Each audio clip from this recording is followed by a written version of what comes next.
अच्छा, तो कुछ मित्रों के प्रश्न हैं। एक मित्र ने कहा है कि वो साधना कर रहे थे, सब कुछ बहुत बढ़िया चल रहा था, लेकिन अचानक उनको लग रहा है कि अब ये काम वासना बहुत भड़क रही है। हालांकि एक वीडियो हमने अपलोड किया आज काम वासना पे, ये वीडियो शायद कल परसों में अपलोड करेंगे। तो काफ़ी चीज़ उससे साफ़ हो जाएगी, लेकिन फिर भी उसको एड्रेस करेंगे। दूसरे मित्र ने कहा है कि वो कुछ 10 दिवसीय कोर्स कर चुके हैं, यानी विपस्सना के, गोयनका जी का जो विपस्सना है, सतिपट्ठान भी कर चुके हैं। वो एक अलग कोर्स होता है, लेकिन उनको लग रहा है कि कोई प्रोग्रेस नहीं हो रही है। एक मित्र का और प्रश्न था, मतलब उनका सजेशन था एक्चुअली, कि विकारों को लेके कुछ बताइए कि विकार कैसे कम करें। तो ये सारे प्रश्न कुल मिला के लगभग आसपास के हैं।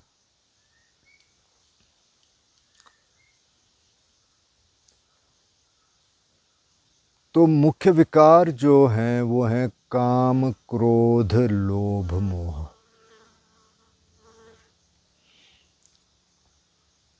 इसमें से बुद्ध ने कहा कि जो क्रोध है, जब आप काम करना शुरू करते हैं तो क्रोध सबसे पहले जाने वाला है, मतलब सबसे पहले कम होगा, उसका पता भी चलना शुरू हो जाएगा, आपको औरों को भी पता चलना शुरू हो जाएगा।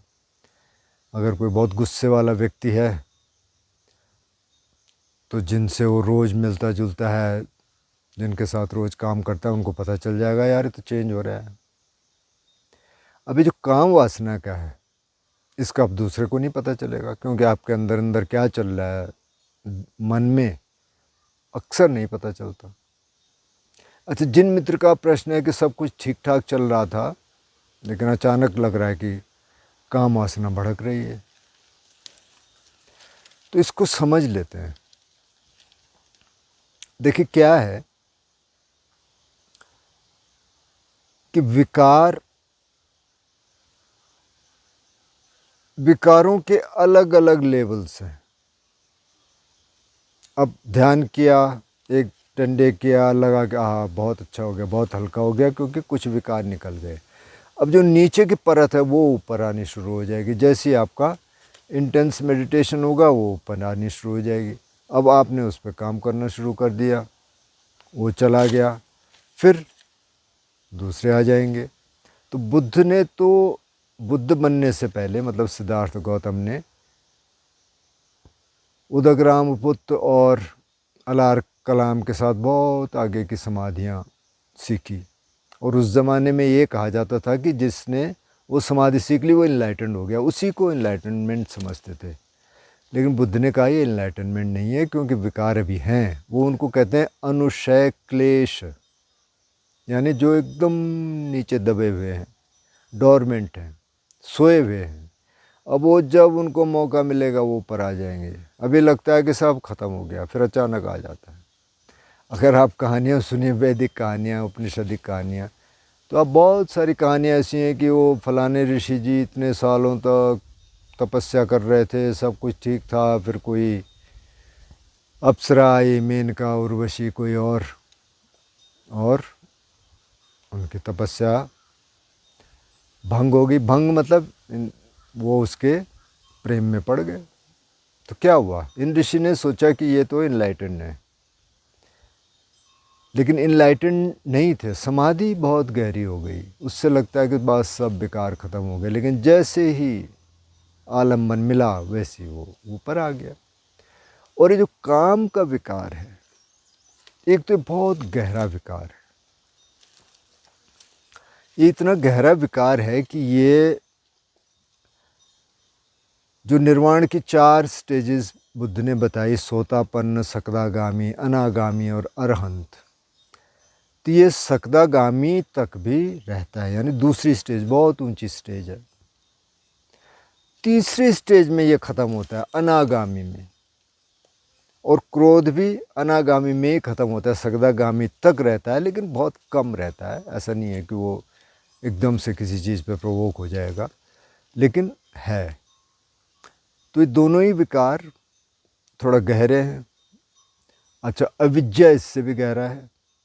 अविद्या लास्ट में, आखिर में जब अरहंत हो जाएगा तब जाने वाला है। लेकिन उन्होंने कहा गुस्सा थोड़ा पहले चला जाएगा। अब ज़्यादातर साधकों को इस काम वासना से दिक्कत होती है, मेरा भी अनुभव है और ये बहुत सारे साधकों का अनुभव है कि उनको लगता है कि अब सब ठीक हो गया, बढ़िया, और अचानक आलम बनाने से एकदम से ऊपर आ जाता है। तो क्या हो रहा है, वो जो अंदर थे विकार वो ऊपर आ गए। तो उसका बुरा मत मानिए, अच्छा हो गया, क्योंकि आपने देख लिया अंदर तो है, अब उस पर काम करना है। अब काम कैसे करेंगे? तो जो तो साधक हैं उनको थोड़ा बहुत तो पता है काम कैसे करना है। तो यहाँ एक तो बुद्ध ने कहा कि पहले तो कोई थॉट है, सपोज कोई काम वासना का थॉट है, उन्होंने कहा उस थॉट को दूसरे थॉट से बदल दीजिए, मतलब दूसरा कोई और थॉट ले आइए जो पॉजिटिव है।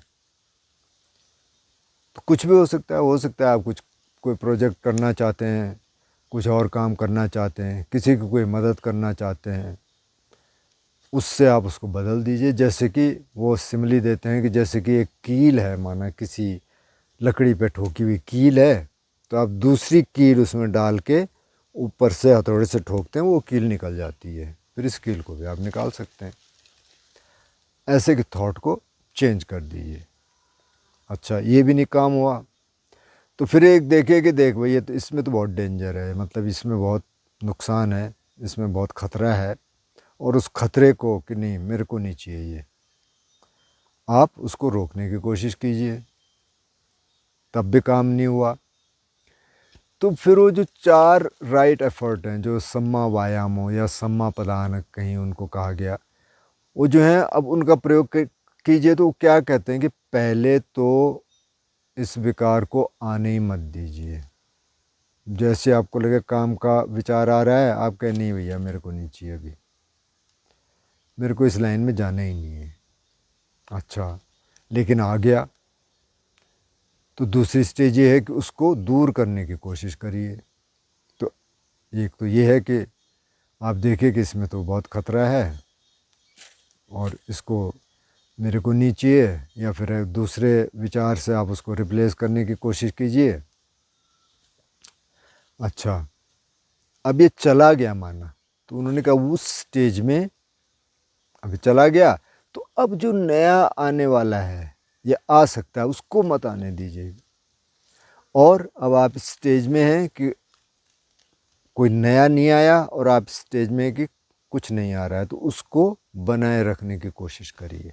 तो ये तो 4 जो है सम्मा वायाम हो गए। कई बार इससे भी नहीं होता, तो तब उन्होंने जो अशुभ मेडिटेशन दिया, जो मैंने पिछले उसमें ज़िक्र किया उसका, कि कैसे ये एक तो 4 बॉडी एलिमेंट, उनको धातु बोलते हैं, तो पृथ्वी धातु, जल धातु, वायु धातु, अग्नि धातु, इनका विचार कीजिए। और एक 32 पार्ट्स ऑफ द बॉडी, 32 जो हिस्से हैं बॉडी के, तो सब के गिनाते हैं। वो बाल, स्किन मतलब कि त्वचा, दांत, फिर अंदर के ऑर्गन्स, वो सारे गिनाते हैं। वो सतिपट्ठान में वो एक चैप्टर है। तो उनका विचार कीजिए। उनका विचार क्या करना है कि ये है भाई, अब ये स्नॉट है, अब ये स्किन है, अब ये बाल हैं, नाखून हैं, हड्डियां हैं, अंदर के ऑर्गन्स हैं, दिल है, फेफड़े हैं, किडनी है, आमाशय है, इंटेस्टाइन्स हैं और इत्यादि। अब इसका इसका चिंतन करने का मकसद क्या है? ये मकसद है कि जिस पे आपकी आसक्ति हो रही है, जिस आलम्बन से आपकी काम वासना भड़क रही है, क्योंकि कोई तो आलम्बन होगा, वो व्यक्ति भी ऐसा ही है। अब ज़्यादातर ये पुरुषों की समस्या है, तो इसलिए मैं इस रूप में इसको देख रहा हूँ। तो वो महिला या वो लड़की भी ऐसी ही है, जैसे ये शरीर है वैसे उसका शरीर है, उसी तरह की चीज़ें उसमें। इसका मतलब ये नहीं है कि आप वितृष्णा जगाएं किसी के प्रति। इसका मतलब हम क्यों कर रहे हैं, क्योंकि जो ऑब्सेशन है अभी का, उसको हम तोड़ने की कोशिश कर रहे हैं कि जब हम चाहें तो ठीक है, अगर किसी की कोई दोस्ती है और वो साथ में रह रहे हैं तो तब तो ठीक है, लेकिन अगर आप अकेले हैं और साधना में व्यवधान आ रहा है तो ये साधना के पर्पस से करना है, और ये किसी के प्रति वितृष्णा या किसी के प्रति द्वेष जगाने के लिए नहीं है। ये भी नहीं है कि हाँ जी ये तो शरीर को ऐसा सिखा रहे हैं कि तो बहुत ख़राब है। ख़राब नहीं है, वो सच्चाई है। उन्होंने कहा ये है अंदर, तो वो कर सकते हैं, ये काफ़ी मदद कर सकता है कि आप पहले तो अपने शरीर पे ये कंटेम्पलेट कीजिए, अपने शरीर पे देखिए ऊपर से नीचे तक क्या क्या है, 4 एलिमेंट देख लीजिए, ये अलग अलग हिस्से देख लीजिए, और फिर उसका भी ऐसी ही है। तो इससे काफ़ी हद तक आपको उसको उस थॉट प्रोसेस को जो कि उस तरफ ले जा रहा है उसको वापस लाने में मदद करेगा साधना में। अच्छा, एक एक चीज़ ये है कि इसको कोई बुरा मानने की ज़रूरत नहीं है, क्योंकि ये विकार हैं और ये सबके अंदर हैं। बुद्ध के अंदर भी थे पहले, जब सिद्धार्थ गौतम थे वो बुद्ध अरहंत बनने के बाद ये जाएंगे पूरी तरह से, तो वो भी जूझ रहे थे इससे, और बहुत सारे साधक इससे जूझते हैं। बहुत सारे नहीं, लगभग सब साधक इससे जूझते हैं। तो और पुरुष ज़्यादा, क्योंकि पुरुषों में ये ज़्यादा एक्टिव है। तो ये बुरा मानने की ज़रूरत, जैसे किसी ने कहा है कि मेरी साधना बहुत अच्छी चल रही थी, अभी आ गया, अच्छा हो गया ये आ गया, क्योंकि आपको इसको देखने का मौका मिल रहा है, अब इससे काम करने का मौका मिल रहा है, तो आप इसके साथ काम करिए। और जब आप मेडिटेशन के लिए बैठते हैं तो आप मन से कहिए भैया अभी आप इसको हटा दीजिए, अभी तो मैं यहाँ हूँ, अभी मेरे को अपने साथ काम करने दीजिए। इसी तरह और विकारों से, अब गुस्सा बहुत आ रहा है, तो जैसे जैसे आप साधना में आगे बढ़ेंगे आपको लगेगा गुस्सा क्यों आता है ना। बेसिकली तो ईगो है, आपका ईगो थोड़ा सा हर्ट होता है तो गुस्सा आता है। कोई आपको गाली देता है तो क्या होता है, ईगो हर्ट होता है, कैसे कह दिया मेरे को।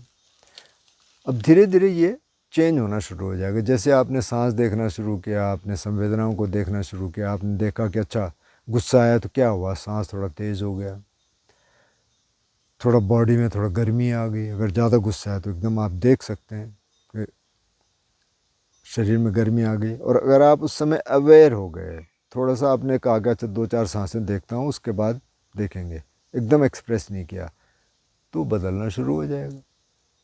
अब अगर 10 बार आप गुस्सा करते थे, एक बार आपने नहीं किया, तो आपका स्वभाव बदलना शुरू हो जाएगा, मन देखना शुरू कर देगा। फिर ये होगा कि छोटी मोटी बातों पे अगर आपको गुस्सा आता था अब नहीं आएगा, क्योंकि आप समझ गए। कई बार अपने आप पे गुस्सा आ जाता है, वो भी आप समझेंगे अच्छा इसको कैसे बदलना है। तो धीरे धीरे ये लंबा प्रोसेस है और बहुत धीमा प्रोसेस है। ऐसा नहीं है कि आपने 2-4-6-10 दिन के कोर्स कर दिए, एक आध सत्य पठान कर दिया और फिर आप कहते हैं कि हाँ ठीक है, थोड़ा सुबह शाम आप साधना कर रहे हैं, आप कहते हैं नहीं जी अभी तो कुछ हुआ ही नहीं, मेरे को तो कुछ हो नहीं रहा है, अब क्या होना है। क्योंकि विकार अब ऊपर आ गया तो आपको लगता है कि मेरी प्रोग्रेस नहीं हुई। नहीं नहीं, ये ऐसा नहीं है कि आपकी प्रोग्रेस नहीं हुई, वो अच्छा हो गया। एक बार आपको लगा कि अरे सब कुछ ख़त्म हो गया, सारे विकार चले गए और फिर आ गए, तो इसका मतलब नीचे की परतें ऊपर आ रही हैं, अब उस पर काम करने का मौका मिल रहा है, ये सोचना चाहिए। अच्छा, कई बार क्या है जो बुद्ध कहते हैं और टीचर्स कहते हैं कि एक मार है कि देवपुत्र मार, और जब कोई थोड़ी सी गहरी साधना में जाता है तो वो आता है। अब वो हमारे अंदर के ही विकार हैं या कोई बाहर से आता है, हो सकता है। अब ये इस बारे में पक्के तौर पे कुछ कहा नहीं जा सकता, लेकिन बुद्ध ने कहा है कि ऐसा है तो हम मान लेते हैं। तो अगर बाहर से आ रहा है और अगर आपने जान लिया कि अच्छा ये मार है, तो कि अगर आपने कह दिया कि अच्छा मार, मैंने तेरे को देख लिया, तो कि फिर वो उसकी पावर कम हो जाती है, वो चला जाता है। ये भी करके देख सकते हैं। आपके अंदर के ही विकार हैं तो वो भी ठीक है कि आप उनको कह सकते हैं, अच्छा भाई थोड़ा आप हट, थोड़ा एक तरफ हो जाइए, मेरे को थोड़ा काम करने दीजिए। तो आपको निरंतर काम करना है। ये नहीं होता कि बस मैं ऐसी स्टेट में पहुंच गया कि हाँ सब कुछ ठीक ठाक चल रहा है, ब्लिस है। ऐसी ब्लिस तब आएगी जब अरंत की स्टेज आएगी, उससे पहले कोई ब्लिस नहीं है, उतनी ब्लिस नहीं है। थोड़ी बहुत जो समाधि की ब्लिस आएगी वो आएगी, लेकिन उसके लिए हम काम नहीं कर रहे हैं। हम काम किसके लिए कर रहे हैं? हम काम विकारों को दूर करने के लिए कर रहे हैं। और उन विकारों को दूर करने में अगर समाधि लगती है और ब्लिस आती है तो बहुत अच्छा है, नहीं आती तो भी बहुत अच्छा है। हमें जागरूक रहना है और अपने जो प्रैक्टिस है, जो ध्यान की प्रैक्टिस है, जो शील हम पालन कर रहे हैं, क्योंकि शील बुनियाद है। ये नहीं होता कि आप सीधे बैठें और सीधे समाधि में चले जाएं और आप शील का कोई पालन न करें, ऐसा नहीं होता, क्योंकि शील का पालन पहला है। तो अगर आप शील का पालन कर रहे हैं, हिंसा नहीं कर रहे, चोरी नहीं कर रहे, व्यभिचार नहीं कर रहे, तो अगर व्यभिचार का कोई विचार आपके मन में आता है तो आप कहते हैं नहीं भाई व्यभिचार तो नहीं करना, एक स्त्री एक पुरुष का संबंध ठीक है, उसके अलावा मेरे को नहीं जाना, तो उधर आप जाएंगे ही नहीं। क्योंकि व्यभिचार का थॉट, पहले तो थॉट शुरू होगा ना मन में, उसके बाद फिर आगे की कार्यवाही होगी, आगे का काम होगा। तो आप थॉट ही नहीं आने देंगे कि नहीं भैया हमें, मेरे को नहीं चाहिए, तो वहीं रुक जाएगा। इसी तरह झूठ नहीं बोलेंगे, तो आप पहले अगर छोटा मोटा झूठ बोलते थे, अब आप झूठ नहीं बोल रहे हैं। इसी तरह आप नशा नहीं कर रहे हैं, क्योंकि नशे का शील है। पांचों शीलों को आप पालन कर रहे हैं, आप ध्यान का अभ्यास कर रहे हैं। समाधि अगर लगती है तो ठीक है। समाधि का मतलब क्या है, इसको ऐसा मत बनाइए कि समाधि के पीछे बहुत सारे मिसअंडरस्टैंडिंग है।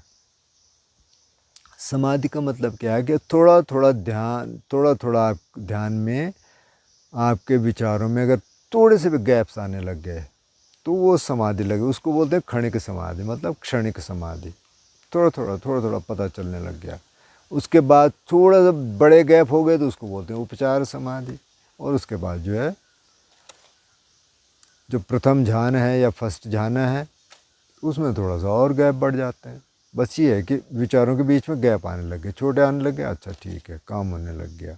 इसी तरह थोड़ा सा शरीर में हल्कापन आना शुरू हो जाता है। तब समाधियों के बारे में जो हमारे काफ़ी सारे मिसकंसेप्शंस हैं कि ये हो जाता है, वहाँ पहुँच जाता है, वो ऐसा कुछ नहीं है। उसमें कभी जिक्र करेंगे उसका, चार समाधियों को जो बुद्ध ने कहा है। और उसके पीछे बहुत ज़्यादा नहीं पढ़ना चाहिए। आप अपनी बस प्रैक्टिस रखिए विपස්සना की, और सांस देख लीजिए, संवेदना देख लीजिए। जिन लोगों ने कोर्स नहीं किए हैं विपස්සना के, वो अच्छा कोर्स कर लें 10 दिन का, या वैसे अभी शुरू कर दें फ़िलहाल थोड़ा बहुत बैठना 20-30 मिनट, तो धीरे धीरे आपको फ़ायदा होगा।